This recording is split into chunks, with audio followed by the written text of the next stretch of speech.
My name is Dan, and I don't know about the stock market. Luckily, my two friends Shayan and Josh do. So they decided to teach me.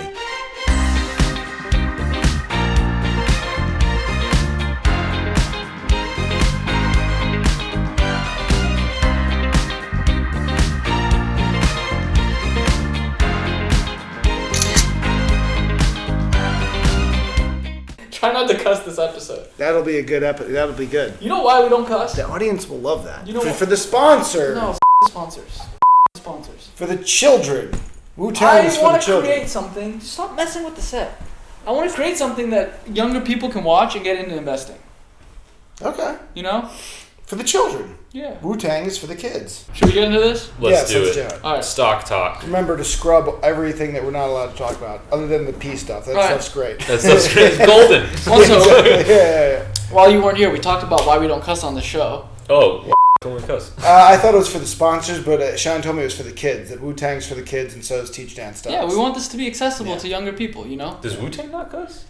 No, but they're for the children. ODB famously said that at the Grammys. He said Wu-Tang is for the kids. And it's funny, he said that of all people. He's the best. It also ain't nothing to with. But like, he also came out of the welfare office and said, "Who wouldn't want free money?" Which was great. Well, he was like big. Who wouldn't want free money? Yeah. I don't know. He was like he had problems, but you know, I mean, wouldn't want free money was still a great. That was a great line. It is a great line. Welcome to Stock Talk. Yeah. Older Welcome to Stock Talk. All right, yeah. So let's get into it. Markets have been down. Yeah, I know. I saw that. VU. I'm a little worried about VU. I mean, I'm never really worried. You can't time VU. You just pump it in there, but it is down. Can you remind the viewers what VU is? VU is the Vanguard ooh.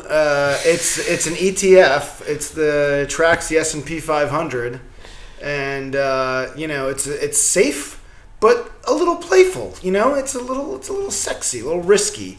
But not really, you know. You can still bring it home to the family, you know. It just got a tattoo on its back, you know. It's the 401k investment vehicle of choice. Just some S&P 500 index ETF. It's similar to... Is it an ETF or index fund? It's an ETF. It's an ETF. Yeah. Okay. It's what similar is to the difference between an index fund and an ETF? That's a good question. I really don't I believe an index fund is just like a collection of stocks, and then an ETF is just like an investment vehicle. So if you want to have like the S&P 500 through like an investable vehicle, like the ETF is that. Like Bitcoin has an ETF, but There's it's like usually a management fee on ETFs, but there isn't with index funds, or they both have management fees? No, they both. I mean, if you're investing in an index fund, you're usually doing that through an ETF, and that usually has a fee. Okay. Yeah, but it's just like you can have an ETF that's not an index fund, like the Bitcoin ones that we were talking about, right? It's like all just one asset, and then you're making that asset, you know, investable through an ETF. But like you could say, here's an index fund, which is like a list of companies that you think are, you know, around a certain industry or a market or whatever. What does ETF stand for? Movie magic. Electronically traded fund. I do think it's something like That's actually good. I think that is what it is. That's a guess. That's a pretty good guess. Thanks. You know, I don't know anything. Exchange traded fund. That was close. Wow, That was good pretty job. close. So it just trades on an exchange. But you do it electronically. But you do it electronically. When it started, it was not. But now it started. They put the papers up, and Eddie Murphy was there, and Dan Aykroyd, and they were like, "Sell." Exactly. You ever see that movie? Yes. It's good. So yeah, markets are down. Why are markets down? Is it because of the fear that's with the current situation in the Middle East? Is it because of inflation coming in higher than expected? Is it a factor of everything? Are we just at the end of this little run that we've been on? Yeah, we're due for a correction. You did say, to your credit, in our first episode that you do think we're going to have a correction. So to my credit, yes, I was psychic. No, I just think like when you have a big run up like this and you start to see the trade patterns start to falter. This is again where we started talking about like support and resistance. We hit a resistant point, which was basically a previous top. Have come back down, and honestly I think that if you look at long-term charts, this could be like a cup and handle pattern. Yeah, what does that mean? Cup and handle just means like you basically build a U shape, and then once you get back up to the top, there's like a dip. Oh, I understand. And then it sets I like it. Yeah. You texted that today, and I was like, I like it. I don't know what it means, but it's good. I knew it was good. Yeah. Now I get it. So then it comes down and corrects, and then That's it retests the support, and then once you build a support, it starts to correct again. Fluctuations in the market is normal. It can't just go up. If it just went up, you're in a bubble, right? And like that's to me more concerning than seeing something correct 5%. But how do you know we weren't in a bubble and we're not going to be down for the next 12 months? I mean, I think there's certain things that might be in a bubble, like commercial real estate and things like that. But I think generally for the S&P 500, there's always fluctuations. And for me, even if it is a bubble and we correct, like it's not going to zero. The American economy is still worth something. Like we all have jobs, we're doing things, staying productive. So there's value there. I also think America is incredibly well positioned in the AI arms race that's happening right now. You don't think AI is in a bit of a bubble though? I mean, obviously, some of the smaller micro stocks are definitely they're hyped. But I don't know. I was just talking with a venture fund today, and honestly, how they're investing right now in AI, not even on the modeling data or company stuff. It's really on the infrastructure. We're not even at a place where we can supply the demand for AI, which is honestly why you see Nvidia going through the roof. The demand for GPUs is significantly higher than the supply globally for that. And America has, I don't want to say monopoly, but we have a pretty large share of the market, and we have some of the biggest companies and most advanced companies working in that space. So in terms of GDP value prop, I generally feel pretty bullish. I think we're just in a transitionary period, and people with high inflation, I think people were expecting rates to come down faster. That hasn't happened. There's always a kind of knee-jerk reaction to that, which we saw before and we saw all last year as well. This, I think people were really excited about. This kind of brought it back down to earth a little bit. Definitely some war and macroeconomic things in the Middle East and with supply chain and stuff always disrupts these things too. But once you iron that stuff out, you kind of set up the next set of runway. And we saw this with cloud too, right? In 2008, 2009, we had the whole financial bubble, things corrected, and that was truly a great recession. But then after things kind of stabilized, it was probably a 4 or 5 year transitionary period where they were figuring out the market, right? People were figuring out how to price things, all that stuff. And then cloud just became a 15-year runway of just growth and explosive growth. And I think right now we're kind of in that next phase for AI. Do you think this is going to last the whole quarter? Longer than a quarter? For the sake of our little game, I hope not. I hope we bounce back and I can beat the S&P 500. But it might.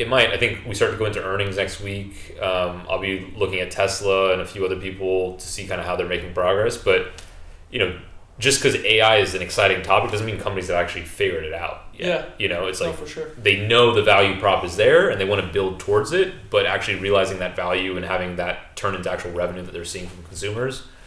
I mean, we could still be a year and a half off, 2 years off. So what are you doing? Are you dollar cost averaging? Are you holding cash? Are you waiting for a bigger correction? Are you just always active in the market no matter what's going on? I try and stay active in the market. I just think every month when I'm putting in a little bit of my paycheck, and I don't have absorbent amounts of money or anything like that. It's just a little piece of my paycheck each month I'll try and throw in. And to your point, that is kind of dollar cost averaging. It's just I'll do that with different assets. This year I've been more invested on crypto. Last year when things were down, I was much more bullish and aggressive on stock purchases and things like that, which turned out to be a good play. Do you ever pause and take time out of the market and just say I want to see what's going to happen over the next month or 2 weeks and feel it out before I buy?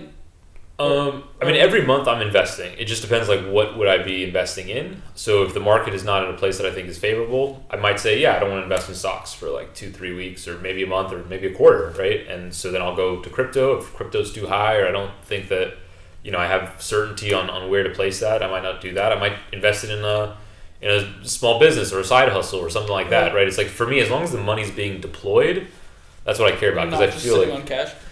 Yeah, I mean, even a money market keep fund a little bit of cash. This is not saying go blow every dollar that you got. No financial advice, but I will say that money in the bank works a hell of a lot less hard for you than money in the market. No, but even a money market fund with 5%, Fidelity, I think is 5. I have one of those too. 1%, and it's very accessible. It pays out monthly. You don't have to lock it up like a CD. That's not. I think we said that on our last episode. That's a guaranteed 5% return? Yeah. Annual, and it pays out monthly. I have that right now with Wells Fargo. I have a 5.13% Any cash that I keep in my Fidelity goes into a money market fund, and then I get dividend on it each month. What's the difference between that and can I access it the same as a savings account? Savings, they usually don't pay 5%. No, savings they pay shit. Well, no, but if you go to your bank and ask for a CD account... Yeah, but a CD also locks up your money. That's what I like about... It does, but for 11 months. Yeah, but dude, a money market fund, let's say for a month I don't touch the money, I see a big dip in a stock I like, I'm okay, let me deploy that money here, and I get the dividend payment at the end of the month on that. I hear you, but this is also why I'm it's just diversified. Like No, for sure. I keep cash so I can do things like that. Like this money that I put in the CD, it is locked up for 11 months, but I get 5% guaranteed on that. No risk to my investment, totally insured. And then at the end of the 11 months, I get the capital to do a new investment, whatever. Also, I feel sometimes it's good. Sometimes you get a little too bullish. Sometimes, AI run up and then you overinvest and all of a sudden it corrects. So I'm like, parking some cash where I can't touch it. No, I'm down on Tesla right now because last week I was like, oh, this is great pricing. Let me just keep buying. And then this week it dipped and I'm like, I kind of spent a lot of money on Tesla. Like I don't have money. What's your strategy? Are you still buying VU? Are you not buying VU? Yeah, so I also I have some money parked in a savings account. I know that there's money markets that there's like accounts that had those bigger, like a high yield savings account or whatever. I thought that some of those like locked them up. I guess at CDs. But I will look at my bank to see if there's something that can give me. What do you use to buy stocks? I have a brokerage account with Chase. They probably have a money market fund. Yeah, so then I just put a few $100 every month into VU, pretty much. Every month? Every month. Oh, okay. So you guys have a very similar strategy. Every single month. Average. Work for Buffett. And then I have my 401k, which I'm automatically putting in stuff from every paycheck, and that's a Fidelity 500 index, which is also basically an S&P tracker. Nice. So I basically have two. You love the S&P. This man's all in on America. Well, I do, and then I have like a Vanguard target date retirement fund for like 2050, which is just like also obviously heavy S&P, but then it becomes more conservative and goes into bonds as it gets closer to like the target date. That's smart. That's very smart. It's just basically putting stuff in things that are like hold, and then I have like a little bit in like SCHD, which is like retail, and then I have like a very small amount. Say it. In Archer, my flying cars. Vroom vroom. Very small amount, soon to be his largest holding. Yeah, before we get into that, it reverse breached under $4 again this week. It's bad week. It's bad week for Archer, but that's. We'll get into the numbers in a little bit. It's gonna fly one day. I do want to talk about the Bitcoin halving coming up, and then we could get. That's this week, yeah. Whenever this airs, it will have already happened. I think Bitcoin as of today was down to 60. So what is the projection on this? Is it gonna? Because I've seen before where it halves and it's still down a month after or 2 months. It's like a laggard and then it picks up. Yeah, things aren't like immediate, and also like there's news about Hong Kong releasing an ETF for Bitcoin as well. So it's like you start to think about what kind of capital that allows to bring in from Asian markets and European markets and things like that. The halving is just basically cutting the supply that gets issued into the market. So that's not going to necessarily jump the price right away unless you have a huge buying rush. But I think like the huge buying rush around this halving has already kind of happened, which is what brought us to 70. I think now if you just think about how people will continue buying and iterating with Bitcoin, like it will just be a more scarce asset and it is a fixed supply. Yeah. So as people want to get into it, if less and less is being minted each month, theoretically, like if there's still buying pressure, the price will go up. Are we still going to 100? I mean, to me, if you ask me like big picture, I don't know when. Timing is always like the abstract. Specifically this bull run. I mean, I think 100. I mean, if you're going from like 70 to 100, it's a big leap. I don't know if it's going to happen like instantaneously or in a week. Let's say in the next 12 months. I think in the next 12 months. Shayan's ready to buy. Yeah. Look at him. In the next 12 months, I would say there's a realistic scenario in which Bitcoin that's hits a 40% gain. I mean. Yeah, but Bitcoin's already done like over 50% gain just this year. So, it's already a lot of gains for the year. We might get to that point at the 12 month, but then it also might like we got to 70 and it's just going to go sideways for a while. I think we're doing that with NVIDIA now too. We get to a certain point around 800 to 900 and then it's going to go sideways. But there are also like like social and political and global factors that play into this. Like we're in an election year, right? So like to my understanding, and granted my understanding is limited, but election years by nature are like unstable. Like they're less stable than like a normal year because they're unpredictable. You don't know exactly who's going to like take office or so and whatever that might mean. Yeah. But doesn't that also like sort of create like a volatility in some of these? No, you're not wrong. Okay. I think you're right. Sure. Markets hate uncertainty. Right, and then you have everything that's going on right now in the Middle East, which feels exceptionally volatile. Yeah. And then like for sure, Ukraine and Russia and I think there's always going to be. I think Bitcoin is shown now to be correlated with the stock market, whereas before it wasn't. Now I think there's so much money into it, and there's such large institutional investors in it that like forever there's always going to be a correlation. Whereas like I disagree. Really, I think that the correlation will become increasingly unpegged because I think in many ways Bitcoin is a hedge against some of the existing markets. It is, but it's like so is gold and silver. But anytime there's a big crash, everything falls. You know, gold and silver come down to like COVID, gold and silver, recession 2008, 2009, gold and silver. And then like a few months later, those outperform the market, which I think Bitcoin is a good like testament to that. And I think it will do that. But I do think there's so much money tied up into it now. And it's not like it was 6 years ago where it was like, you know, smart, younger millennials who understand tech are like 90% of the market share. Now it's like you have people with... It's literally BlackRock as an ETFs traded on the stock market. So yeah, I mean, I guess I can see your point. I do still think it is a hedge against this. It could be a hedge against the stock market, like.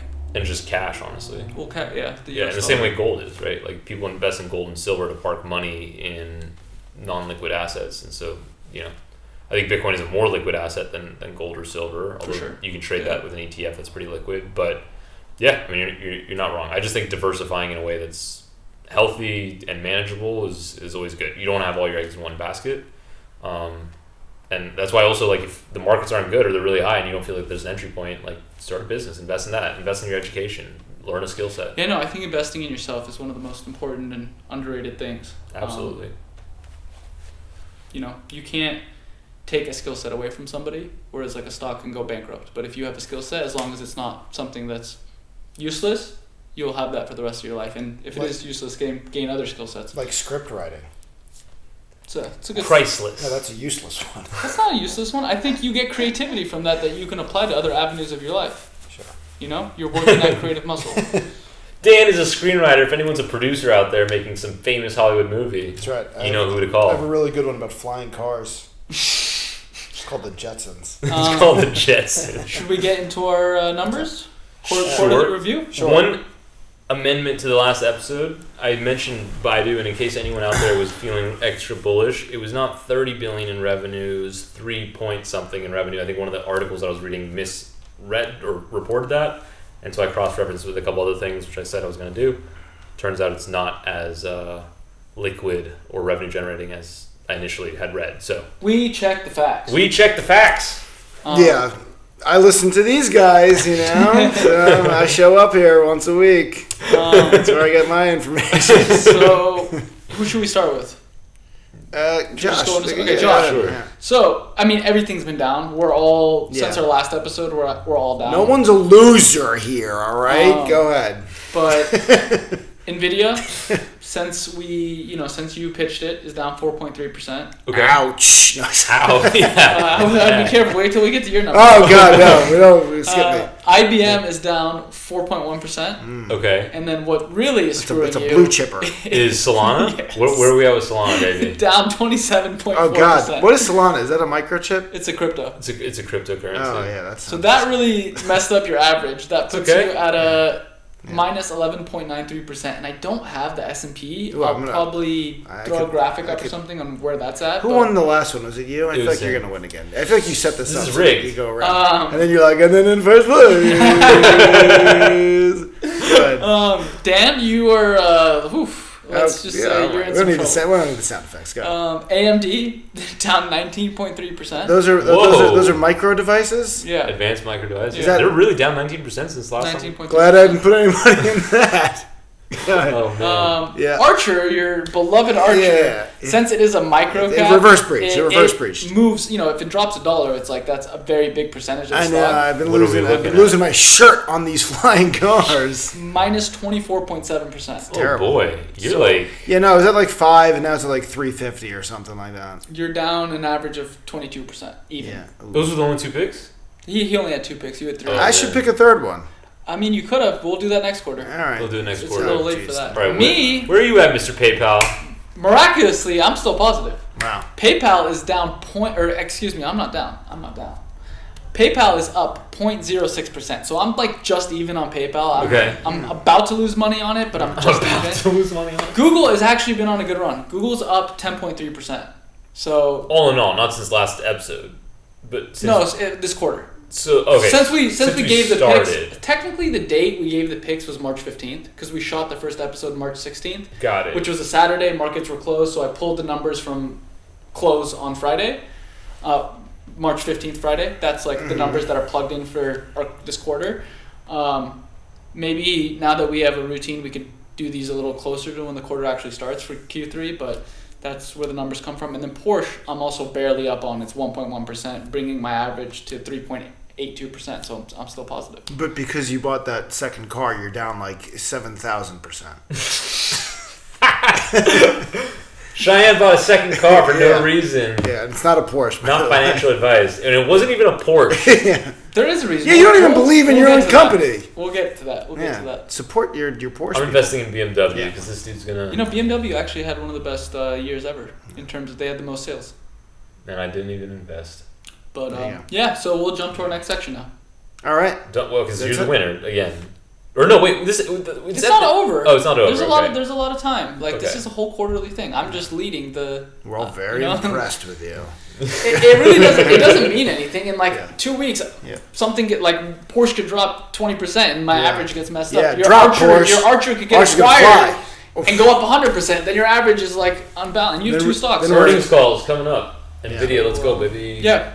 Anything else we want to add? I think let's wrap it. No, we can wrap. Okay. Done. Bye. Yeah. Or no, next segment. Sorry. Yes. Next segment. Sweet.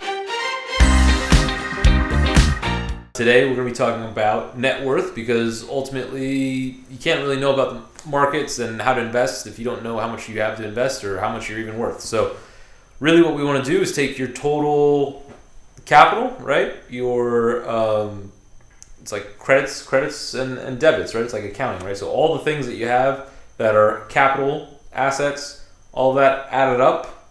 So your stocks, your cash, your assets, all of it. But then you also want to then subtract all your debt. So that's your credit cards, that's your bank loans, that's your student loans, that's your mortgage, all of that.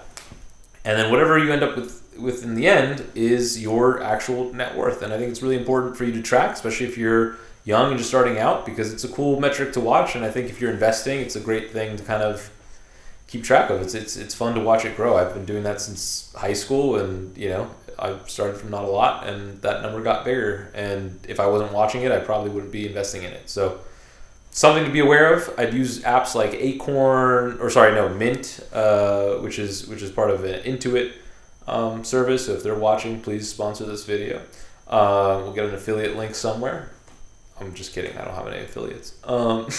But it's a good tool to be able to check out. And if you have any questions about it, drop a comment below. We'd love to chat. All right? Can you tell us about assets versus liabilities and what is defined as an asset and what's defined as a liability, just real quick, in calculating net worth? I know we can get very sure. No. Good question. Asset versus liabilities. So an asset is anything that retains or appreciates in value. So an asset could be like your home. It could be capital for a business. It could be cash on hand. It could be stocks. It could be your car. Whatever it is. Not if you owe money on the car, only if it's paid off. But it's really just anything that holds value or appreciates in value. That's your assets. And then anything that you can be depreciating or that's going to be costing you money or become a debit on your sort of balance sheet is a liability. So if you're trying to start a business or something and you took a loan for some reason, which I wouldn't recommend, right? That would be a liability that you're having to deal with, right? Because it's money that you're having to pay out. It's something that you owe. If I take a student loan, that's a liability. So I'm paying every month for a stupid decision I made a long time ago to pay way too much money for a college education that not a lot of people cared about. I was a painter, so that tells you a lot about that as a liability. Sorry. Dan is a liability. He's ruining the shoot. Yeah, he's on the set. He's up. I apologize. Those are liabilities and assets. Next segment.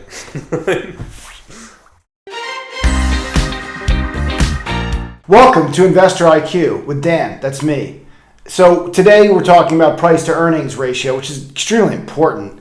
You can't do stocks without that. And so what is it? Well, I think price to earnings ratio is probably how much a company or how much a stock costs, compared to the annual earnings of that company.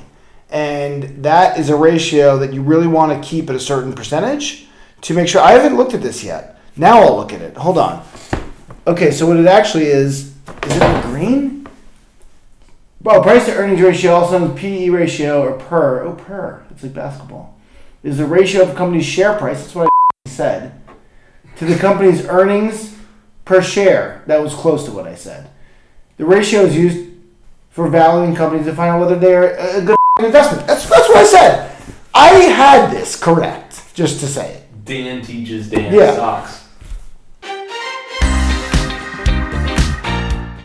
Talk loudly. Talk loudly. Okay. Yes? We're good? We're live? We're live. We're recording? Yes. Welcome to Alternative Investments. Today, we're going to be talking about cars. I know what you're thinking. Cars are typically not investments. They're liabilities. They depreciate, which is true for most cars. However, there are expectations to this rule. And those are... exceptions to this rule. Exceptions. English is my second language. How many languages do you speak, Dan? Almost two. Almost two, yeah, sure. Okay, these are cars that you could have bought in the last 15 years that would have appreciated. First is the Mercedes-Benz SLR McLaren. Now, if you're not a millionaire and you can't afford a McLaren, that makes sense. There's also the Ford Focus RS that was made from 2016 to 2018, appreciating asset. The Hummer H1, made from 1992 to 2006, appreciating asset. The Corvette Z06, made from 2001 to 2004, appreciating asset. The Nissan 350Z, sorry, we're gonna have to redo this. The BMW E36 M3, made from 1992 to 1999, and my baby girl, E46 M3. Now, these cars appreciate in value assuming you don't use them, you let them sit. That's why I have this not so nice car, and then my appreciating asset. Typically, cars are liabilities. They're not always going to be appreciating assets. You just have to find the right one. It has to be a limited supply. It has to be a unique color. There has to be an aspect to it that makes it an investment, and you also can't use it as much as you'd like. I've put about 50,000 miles on this car over the last 3 years. Had I not put 50,000 miles on this car, I could have sold it for more than what I bought it for and had it for the last 3 years. That's why I just picked up this car. So this is now my daily driver, and there goes the garage. That's a wrap. Porno intro. Yeah. Does it look weird? Should we reframe? It looks like our first f***ing sponsor is gonna be Pornhub, okay? That's what it looks like. Really? Why are you f***ing laying down? Yeah. Look, this is shot in a small apartment, and it's tough to get creative with the different sets. You That's can why sit I'm here laying on this down. chair. We have a full kitchen. There's a bedroom. There's a f***ing green room. There's a balcony. There's an outside, and there's a doorway. Yeah. And there's this like actual reclining area. Is better? You could do the That- reclining area. That's better. Okay. I feel like we've spent 35 minutes on a sofa, but That like is true. But All right. it's like the room. You know, you shoot it in one location. Yeah. Okay. you better make this real entertaining. It's like super. Yeah, lasso Today! that. Shit. Today on Ultra. And now for money tips. Let's do one more. Wait. Money tips. I like the. Money tips. You should do the Instagram squat. What's the Instagram squat? Yeah, it's kind of like that. It's like, and then you do like you kind of. Yeah. And Yeah, money tips. That's pretty good. Money tips. Yeah. Money tips. From top. Tip. Money tips. No, do the and now. And now, money tips. Money tips. And now, money tips. How many times I gotta do money tips? That's pretty good. You think it's bad that I wear the same stuff every time we shoot? No, I don't know. It wasn't I'm funny. cheap. Was it I'm funny? cheap. Was it funny that I knew that you were in sweatpants today? Yes. Yes. I make you laugh. Yeah, you do. You go, oh. I was like, you're in sweatpants. And you're like, oh. I was like, what are you wearing? You're like, oh, sweatpants. I mean, not comfy sweatpants.